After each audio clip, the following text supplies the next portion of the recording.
L'année électorale 2026 marque une étape historique pour le Bénin. Pour la première fois, l'ensemble des élections politiques aura lieu au cours de la même année, avec les élections législatives et communales couplées prévues pour ce dimanche 11 janvier 2026 et l'élection présidentielle prévue pour le dimanche 12 avril 2026.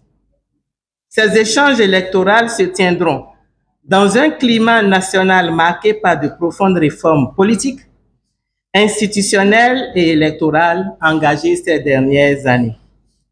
Ces réformes ont modifié de manière significative le système partisan, les règles de l'organisation des élections ainsi que les conditions de participation aux élections, ce qui a entraîné des crispations, des tensions entre les différents acteurs politiques.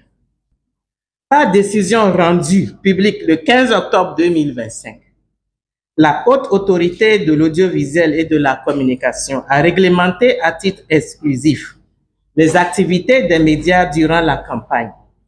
Cette décision, ouvrant la période du 8 octobre au 26 décembre 2025, visait à garantir le respect des règles déontologiques dans le traitement de l'information en période électorale. Par ailleurs, la décision numéro 25-083 AC du 9 décembre 2025, la AC a réglementé l'accès aux médias publics et privés pendant la campagne médiatique des élections du 11 janvier 2026. Aussi, la AC a arrêté le 17 décembre 2025 les grandes orientations devant structurer la campagne médiatique des partis politiques. Conformément aux dispositions de la loi numéro 24-13 du 15 mars 2024, modifiant et complétant la loi numéro 2019-43 du 15 novembre 2019, portant code électoral, la campagne a été lancée et a couvert la période du 26 décembre 2025 à 0h au 9 janvier 2026 à minuit. Elle a été marquée par des activités de propagande électorale un peu partout sur le territoire national. La plateforme électorale des organisations de la société civile du Bénin, coordonnée par WANEP Bénin, a mené plusieurs initiatives à travers son projet citoyen Veille et contribue à des élections générales inclusives, transparentes et apaisées en 2026 au Bénin. Au nombre des activités mises en œuvre pour pacifier la période électorale peuvent être citées avant le scrutin. L'élaboration et la validation par les parties prenantes d'un ensemble d'outils stratégiques destinés à appuyer ces actions de veille, d'analyse et de prévention. Il s'agissait notamment d'une cartographie des zones à risque de violence électorale, visant à identifier les zones sensibles et à orienter des actions prioritaires. Une matrice des parties prenantes, conçue pour mieux cerner l'environnement des acteurs impliqués dans le processus électoral.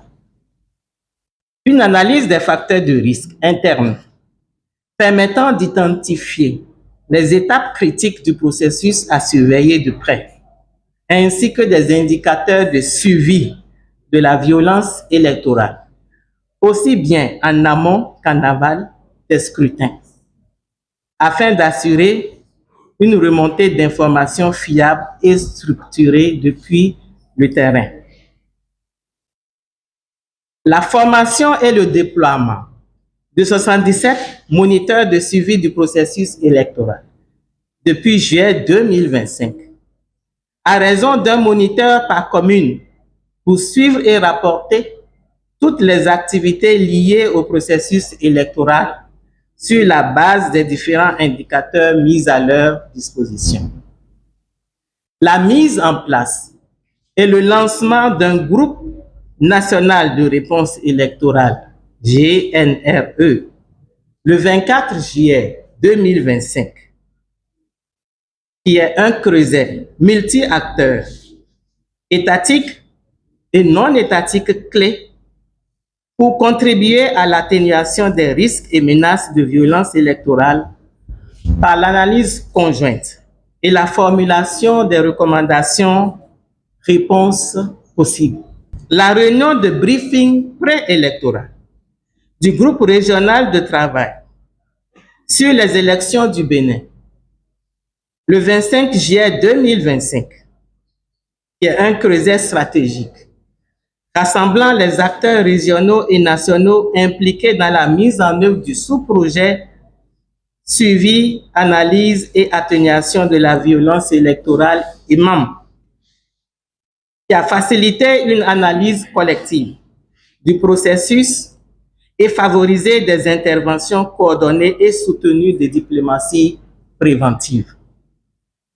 La formation sur la gestion des conflits électoraux et la conception des projets d'intervention du 19 au 21 août 2025 visant à renforcer les capacités des parties prenantes sur la gestion des conflits électoraux et la conception de projets de réponse adaptés aux zones à risque identifiées.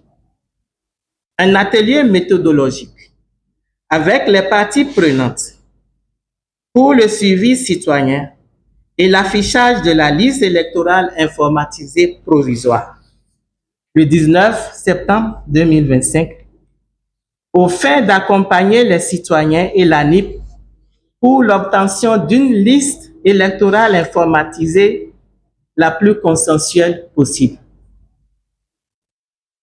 La diffusion à travers les réseaux sociaux d'un message d'appel des électeurs à vérifier les noms sur la liste électorale informatisée provisoire à la suite de l'atelier méthodologique de suivi et de l'affichage de la LEI. Le déploiement de 77 moniteurs de suivi du processus électoral pour le suivi et l'affichage de la liste et l'accompagnement des populations à vérifier leurs centres et postes de vote dans leurs localités respectives sur la période d'affichage de la liste par l'ANIP. L'organisation de 3 sessions de dialogue, échange entre les forces de défense et de sécurité et les leaders communautaires pour un processus électoral apaisé en 2026 au Bénin, les 27, 28 et 29 novembre 2025, simultanément à Parakou pour le nord, à Savè pour le centre et à Porto Novo pour le sud. Ces dialogues ont permis à chaque catégorie d'acteurs de comprendre les perspectives des uns et des autres, de projeter des pistes de collaboration pour une implication des civils et des leaders communautaires dans la sécurisation de la période électorale. La plateforme électorale des organisations de la société civile de Bénin, qui a suivi avec beaucoup d'intérêt le déroulement du processus électoral, relève à la veille du scrutin plusieurs éléments positifs, notamment la participation de 3 partis politiques aux élections communales, de 5 partis politiques aux élections législatives et la présence des 2 grandes tendances politiques, mouvance et opposition. Le déroulement de la campagne électorale dans un climat globalement apaisé, sans incident majeur. Des motifs de crainte. La plateforme électorale a quelques motifs de crainte liés notamment à la problématique de la sécurisation du scrutin, des personnes et des biens au regard de la réalité de la menace terroriste dans le nord du pays. Aux impacts et conséquences de l'application de la disposition relative aux 10% de suffrage sur le plan national, élections communales, et aux 20% de suffrage dans chaque circonscription électorale pour l'attribution des sièges élections législatives. Des défis.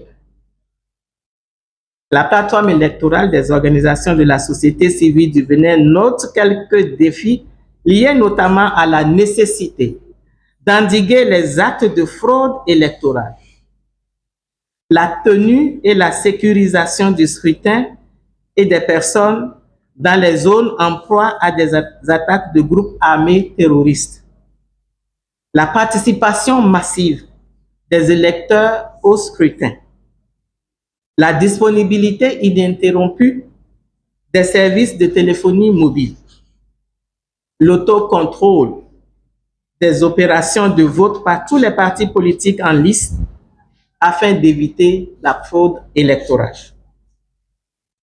Des recommandations.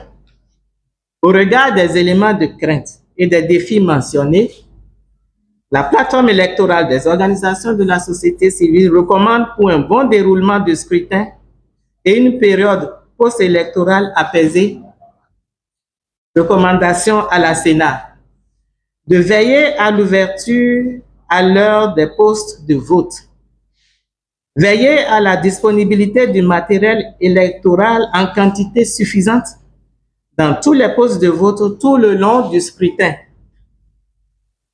veiller à l'affichage et à la remise des procès-verbaux de dépouillement aux délégués des partis politiques présents lors du dépouillement.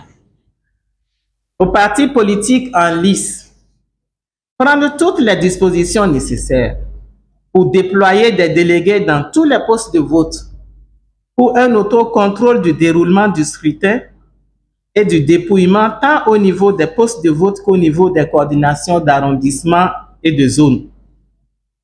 Aux forces de défense et de sécurité, veiller au respect des droits humains durant les différentes missions de sécurisation du scrutin sur toute l'étendue du territoire national. Garantir la sécurité des populations pendant et après le scrutin, notamment dans les zones en proie aux attaques terroristes. À la presse nationale et internationale, respecter l'éthique et la déontologie dans la couverture du scrutin. Assumer un devoir de responsabilité sociale en évitant de publier des informations qui pourraient être source de conflits. Aux acteurs des réseaux sociaux, éviter d'être le relais de fausses informations. Éviter d'être des agents de diffusion d'informations alarmistes et d'images de violence. Aux populations, voter en toute liberté et sans violence. Respecter les mesures prescrites par la Sénat, les tests et les institutions républicaines.